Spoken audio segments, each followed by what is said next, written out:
PlayStation 5, PlayStation, DLB, next gen. Yeah, you guys see where we're going. Welcome to another episode of DLB TV. I am your host, DLB, and in this week's episode, we discuss PlayStation 5.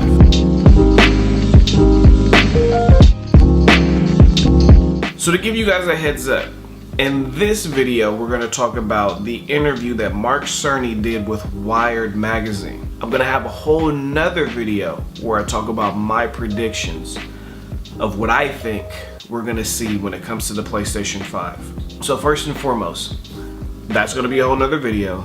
This one is about what Mark Cerny talked about. Starting off this video, we're going to talk about backwards compatibility. Now, I don't know about you guys, but for me, backwards compatibility is a huge thing. Like I have so many games that I own, let alone you have all these free games that aren't that great, but some are, that we get for free with PlayStation Plus. You have all these indie games, all these digital downloadable games that we have in our library. Like, one of the main reasons I go digital, all digital, number one, is because of the future of gaming, because of the fact that I want my gaming library to look like Netflix. I want to see a wall of games, I click one and it plays. I don't want to have to go in my closet or wherever I keep my game box at, pull out the disc and put it in. I just don't want to. I've did that for years. I'm ready for the future. I'm ready for what's next. So when Mark Cerny said backwards compatibility was a thing, I was extremely excited about that because I love being able to bring my games from the prior generation forward. I like going back and playing games. I still play GTA 5 till this day. That is a phenomenal game. Why not? Not only that, one of my questions in regards to backwards compatibility is, will I be able to play, let's say, Call of Duty, right, that's on current gen, and let's say once the PS5 comes out, I take Call of Duty from current gen, put it in my next gen console, or play it digitally on my next gen console. Will I be able to play online with people from prior gen? I know some people will be like, duh, but yeah, I still want to know the answer to that question because I'm curious about that. Another thing is, if The Last of Us comes out on current gen and they make a Last of Us, the definitive edition, that comes out on PS5. And if The Last of Us has multiplayer, will I be able to play my PS5 version of The Last of Us against people on the PS4 version of Last of Us? Those are some questions I have when it comes to backwards compatibility or dual launch games, because I definitely feel that games like The Last of Us, games like Kojima is making, Dreams, a lot of these exclusive games that are coming out towards the tail end of the PS4, I know they're going to either come out with a definitive edition or a PS5 version of those games. I mean, why not? The next thing I want to talk about, continuing on with backwards compatibility, Mark Cerny also said that the PlayStation VR is also backwards compatible, or forwards compatibility, or forwards compatible, or however you would say that. The PlayStation VR is going to work with the PlayStation 5, which I'm extremely excited about that because, number one, I know so many people who want the PlayStation VR, but they didn't want to invest in it because they were like, well, why am I going to buy the old one when the new one's going to be coming out? Or because they didn't know that this one was going to work with future hardware. So I'm glad that we got that confirmation that it's going to work with the next gen hardware. And this is why this, I think, is going to be huge for Sony and huge for me. Number one, I like VR. Period, point blank. I have PlayStation VR, but I love all of VR. I think VR is a great technology. I'm glad that the PlayStation VR that is currently out will work with the next gen system, because by the time they come out with the next gen version of VR, there'll be two VR headsets on the market for people to be able to buy. There'll be a cheaper version, and then there'll be the next gen version whenever that comes out. And so now you have two headsets for two different types of people. Your hardcore and people who aren't too sure about VR but want to test the waters. The cheaper the headset, the more people that are likely to buy in, And I'm all for that, because the more support, the more PlayStation VR headsets that are in the market, the better, and the more developers that's going to pay attention to the hardware. There's currently over 4 million PlayStation VRs in the market as of this video. So I'm excited about PlayStation VR. I'm excited about that announcement that it's going to work on the next gen hardware.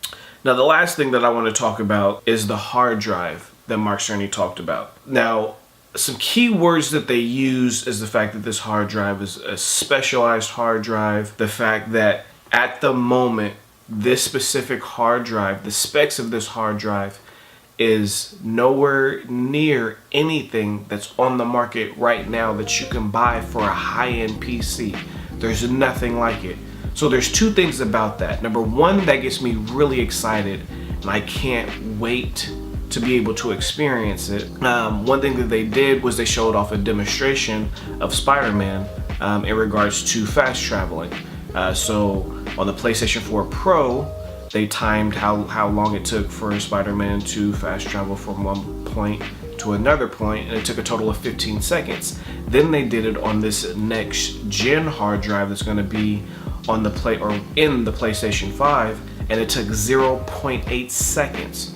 Now that's huge. There's so many games out right now that I've played where it'll load the game in, but the textures are still loading, and so the game looks a little muddy for a good anywhere from 2 to 3 seconds. Stuff like that you won't see anymore because this hard drive is just that fast. Number one, that's going to lower down load times. Who does not want quicker load times?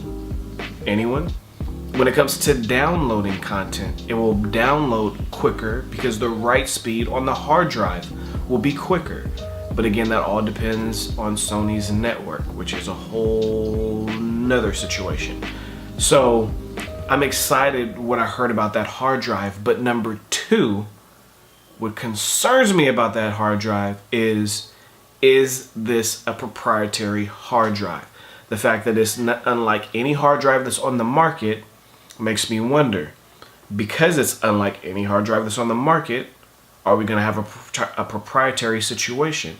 Anytime it comes to something being proprietary to hardware, we know that that's going to drive up prices, a la the Vita. Anybody who bought a Vita, when you bought their SD card compared to which you can buy that same SD card from a third party, was significantly more expensive. Like Sony's memory cards for the Vita was so much more expensive than what you could get from a third party company. It was crazy. And so if they're going to do a proprietary hard drive, then I know they're going to GIMP the hard drive that ships with the console.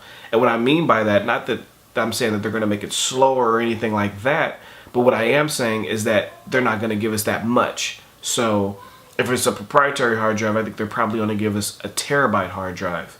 And then they're going to say, but if you want more, we have these 3 or 5 other hard drives that you can go out and buy that's going to be insanely expensive than its third-party counterparts. So that's what concerns me about that.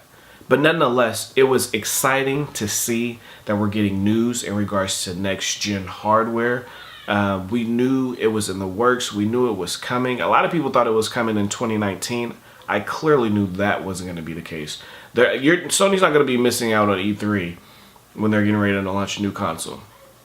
I'm sorry. I know they got their own. I mean, not to say that they have to be at E3, because the technology that we have these days, you don't have to be at E3. They could tweet it and it's going to go everywhere. Everybody's going to be talking about it. It'll spread like wildfire. So E3 is no longer a necessity. However, I think that they will want to have a presence at E3 when they're announcing new hardware. But like I said, I could absolutely be wrong. But nonetheless, Mark Cerny confirmed that it's not coming out this year. It won't be coming out until, well, he didn't even say it was coming out next year, but it's definitely coming out in the year of 2020. I can guarantee that, because I don't have any solid information, but I've been following video games for a long time, and I can guarantee that it's coming out next year. that's my opinions on what was announced by Mark Cerny. What are you guys' thoughts on that? Let's talk about this. Let's discuss. Hit me up on Twitter at DLB23. Hit me up on Instagram, DJDLB23, or follow the Facebook page, DLB-Network. Hit me up on any one of these social media platforms. I'll be taking your comments, putting them in the video. I'll be doing a video around the comments that I received, and we're gonna go from there. I told you guys, this is a community thing. This isn't just me talking all the time. I wanna pull comments from underneath this video. I wanna pull comments from Twitter, from Facebook, from wherever that you guys are hitting me, Instagram, wherever. And I wanna make this a community discussion. What are you guys' opinions on what Mark Cerny talked about on the PlayStation 5? Like I said, I'm gonna come out with my own predictions of what I believe is gonna be coming on top of what was announced.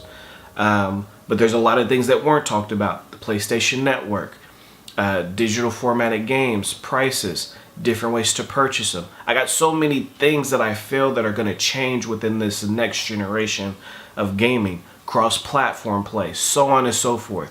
I got a ton of content coming, a ton of videos coming in. We got a lot of talking and a lot of discussion to do because I definitely want you guys' opinions. Also, make sure you guys check out and subscribe to the podcast, the DLB Network podcast, on a host of podcast sites. Choose your favorite podcast listening app or whatever they call it that you choose to listen to podcasts on.